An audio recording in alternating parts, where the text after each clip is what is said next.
Good morning po, araw ng Lunes. Nandito po ako ngayon sa magandang kubo ni Ate Gemma. Ayan po. Good morning Kuya Marcial. Ano yung ginagawa mo dyan? O ba't ka nagtatanim ng kangkong sa labas ng bakod? Baka makagalitan ka dyan. Ito po yung Ate Gemma gagamitin kong kawayan. Hindi po siya madami, kaya lang po siya marami. Ito po yung mga pinagputulan namin, halos ibabalugtot.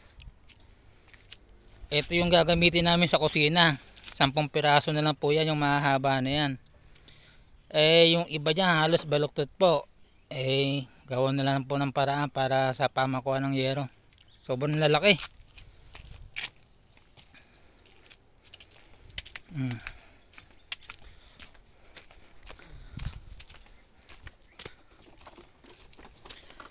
Sa sinasabi niya po magtanim ng kangkong, dito ko po siya pinagtanim sa kabila, sa likod po. Wag po doon sa may kabilang side na yan, baka po pabakuran ng may-ari, makagalitan pa si Boss Marcial.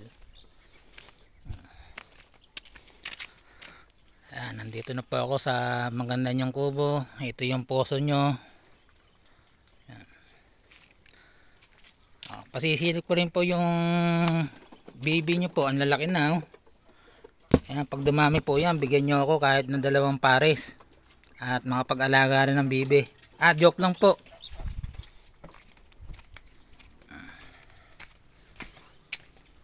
Sa mga time naman pong ni Kuya Marcial, ayan, nakabuhay mo na po siya ng sigarilyas. At ayan po, malaki na rin po yung kamatis niya. Ayan baka pag uwi nyo, makatikim na kayo ng bunga ng kamatis ni Kuya Marcial.